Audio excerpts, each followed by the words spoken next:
So he gets $1 million probably because he has 193 NHL games under his belt, which may not be fair, but that's just how these things, the CBA works, I guess. Yeah. Sorry, not CBA, but how like the arbitrator sees how contracts should be paid. Which I guess when you think about your job, you myself, even every year that I'm at that job, I should become more proficient, and so I do get a raise. It's not much. I think I got 5% the last time, or 4.75. I think it was rounding up there. Did I earn it? I still made the same number of typos, I'm pretty sure. So maybe not, but I got it. And so maybe that's how the arbitrator is seeing that. Like he still deserves a raise, which I know is still baked into the qualifying offer. That's why it was 917 instead of what his last deal was at 874. I guess they just bumped it up for numbers of years in the NHL, I suppose.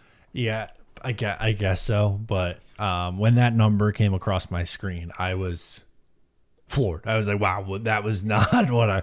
And look, $1 million isn't enough where you're going like, this is a catastrophe. How are the Islanders going to ever recover from this? Like, that's obviously very dramatic. And I'm not going to come on the pod and do that. All I'm saying is that was more than I thought it was going to be. I was thinking like 800,000 maybe, which again, we're talking about the difference of $200,000, which isn't a ton, but the $1 million just that feels like a threshold going over that amount. Yeah, playing to a certain level, and we haven't seen that from Oliver Wahlstrom in like 2.5 years.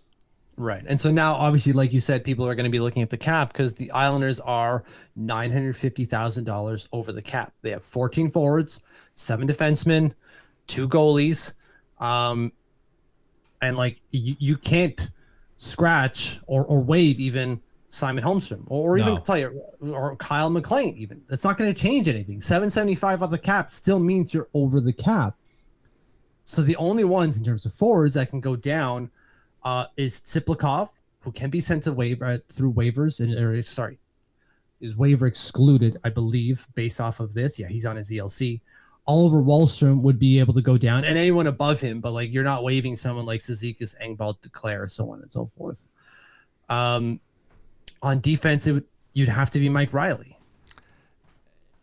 Yeah, and I don't know why you'd want to do that. Right, assuming Mike Riley is as good as we saw him last year and Semyon Budzik doesn't outplay him in camp, there's no reason Mike Riley doesn't start the year as our top 6 on the blue line. And so when it comes to looking at the Islanders cap situation, it's Oliver Wahlstrom or Maxim Tsiplikov that might be sent down to clear up. As we've mentioned before, they're probably going to have to play with 22 of 23 players on the roster just to make the cap work. So it's one of those two guys that's going to have to go down. That's the direct competition going into camp, in my opinion. Do you think the same thing? Yeah, I do. I agree with you there. I don't think we see any surprises. No. What are your if those are the two names that are gunning for the last spot in camp, who do you think takes it? I don't know. What's your thought? Do you have a leaning one way or the other right now? I feel it might be Tsiplikov. I don't have. Yeah, because you had the Luke quote where he's like, I didn't sign him to play him in the AHL. Exactly. So I feel like that to me is the difference maker. That's exactly where I was going. Like, Lou's not going to come out and say something that direct and that's substantial in terms of a player's future, whether NHL or NHL, and not have him play in the NHL. That's just, he brought him in to do that. He's going to play.